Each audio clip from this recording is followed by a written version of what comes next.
Well, hello everybody. This is Curley back at Curley's Chicken Ranch.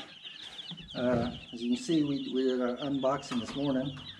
We had about 35 chicks that came in from McMurray hatcheries. And they're here. Really cute, really cute.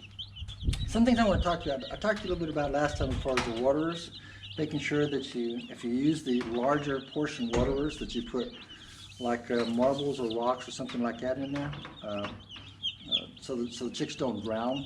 Never put water just in a pan in here or bowl. They will drown. Okay. Yes, this is Susie. She's really interested with the chicks right now, and I don't know if I could trust her here by herself. So, but she is very interested. Very interested. Okay. So, right, Susie? Yes, that's right. So. Waterers, so you just use the smaller type waterers that have the smaller rims where they can't get into it and fall into it or crawl into it. You can see the feeders, the type of feeder I've got is like this. And the reason I use this is because chicks will normally, they like to scratch. So if you have just an open plate or bowl or something like that, they're going to scratch the food on the floor, and they're going to waste the food. So this keeps them from doing that. Okay. I also start off by putting them on like a piece of wood, or you put something so it gets the feeder a little bit off the floor where the coarse wood shavings are. Okay, what that does is, because as they're kicking around in there, they'll actually kick the wood shavings into the feed, so that they don't get to cook the wood shavings in there. Okay.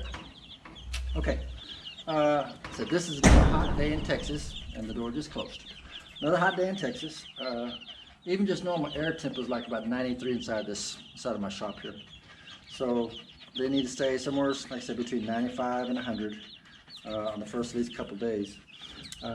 This is a heating unit here that draws about 100 watts. If you put a heat lamp on these chicks, something like, let's see if I can find one here. We put a heat lamp that looks something like this, an apparatus like this on there. You can actually overheat the chicks in this heat. So I don't use a heating bulb. What I do use is a ceramic heating little element in here. This makes a little bit more uniform heating. It's a little bit lower heating, but if they get up real close to it, it doesn't burn them. So, and like I said before, the way you'll know if you have the right temperature with the chicks is if they're running around like this and they're peeping and chipping and all that stuff, that's the correct heat. If they're all bunched up in an area, that means that they're too cold. If they're laying down chilling all over it, temperature's fine. But that's how you know. You can check with a thermometer, but you really don't need to. If you just watch the chicks, you'll see what they are. Okay. So one of the things I want to show you is how to sex the chicks. These I did intentionally get so many hens or so many females and so many males, and this was on purpose. And the way you do this, the reason I did that is because I am going to go ahead and breed these as full-bred chicks. And I said these are Rhode Island Reds, which are like this. That's a Rhode Island Red chick. This is a rising star chick. This is a dark Cornish game. Cute markings, but they wind up being completely black when they get older. And then we have the Dominiques. They're just precious chicks. These are Dominiques. So I got 4 different breeds inside of here. I guess I was wrong. This is actually the Rising Stars. The other one must have been another Rhode Island Red. So that's a Rising Star. So the way that you sex these is if you look at them and look at the feathers on their wings, and I'm going to try to do a split video on this, but if you look at them as far as the extensions, if they look like straws, they look like straws. Like this right here is basically a, oh, come back here, come back here. This actually has a double row of feathers. I don't know if I can get y'all to see that. If you look on the wingtips, you can actually see that there's like a double row of feathers. That's going to be a hen, okay? If I can find a rooster in here. See if I can find one of these suckers that are a rooster. Okay, this is another hen. This is Rhode Island Red. It's basically a double row. You see this right here, and you have this right here. That's a hen. There's only very few roosters in here.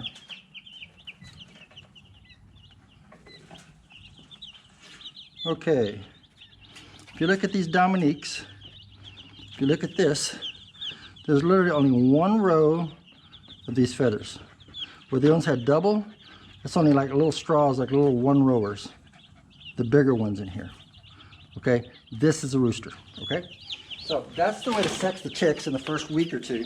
After that, you can't sex them like that because the feathers start growing and they get all where you can't read them. So there you have it. Okay, you heard it here first. Not really, because a lot of people do this already. So these will stay in here in this container for probably about a week, maybe a week and a half. Once that happens, then what they'll do, they'll get transferred over to another container. And I'm gonna pick up the camera here in a second and show you what these chicks will look like in 2 weeks. Okay. Oh, by the way. As we saw when I did the unboxing on these chicks, they came in a box like this. One thing I remember is when I was a little kid, this was back in the early 60s, to where I actually went and picked up these chicks at the post office. But back in the 60s, we lived out in the country, and they would literally, Susie, what are you trying to do? Lick them chicks. The boxes would ever actually be delivered to the house by the postman, and we would find them at the base of our mailbox. Outside, away from the house. You know, this mailbox may have been, 7,500 yards from the house. Okay, and that's where the mailbox, the postman left it. So they've been shipping these by the post office for many, many, many years. In this time, I did not have one death as far as these birds. Okay, so that's good. Oh, I forgot. I had ordered these little packets of food, and what it is, it's like a green jello, and I'm going to try to videotape that later. It's like a green jello, and it's basically, it helps the chicks. It's got everything from vitamin A, vitamin D, vitamin E, riboflavin, a lot of stuff the chicks need to grow. And I was actually thinking about, well, where did they put that at? So, Grow Gel Plus, McMurray Hatcheries. Okay, so what I was trying to think of is, where's my stuff that I ordered? This kind of helps get the chicks on the way as far as vitamins. Okay, so one thing about using McMurray Hatcheries for sure is if you do have a death of a chick, then what they will do is if you let them know within 48 hours after delivery, if you did have a chick die, they will replace those chicks. Okay, they're a very good, reputable company. They will replace the chicks. So make sure first thing, if you can find a chick without having it shipped to you, there's less stress on the chicks. But if you can't find chicks locally and you have to have it shipped, talk to McMurray Hatcheries because they're a reputable place. And like I said, if there is a death, or you get something as far as deceased chicks, and you let them know within 48 hours, they'll replace those chicks. So that's a good thing. Yes, Susie. Yes, Susie. She is trying to get over here to those talls. I'm going to get up and move this a little bit and show you now. These chicks, like I said, are basically, they were hatched on I think, Sunday. They shipped them out on Monday. So these are only 4 or 5 days old. Okay. Let me show you what the chicks look like. Oh, when they get to be 2 weeks old.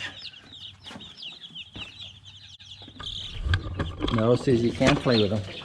Okay, these are chicks that I've had for about 2 weeks. If you notice the difference in size, these are probably, if you look at those versus looking at these are a couple inches tall, or these are already about 6 inches tall. So they have that kind of growth, that kind of feathers, all done. I'll see if I can adjust this a little bit more. Try and get down with where the birds are.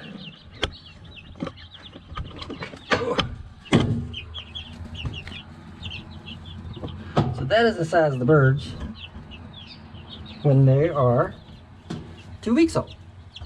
So they change a whole lot.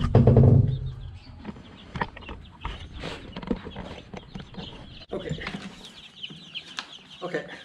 So there you have it.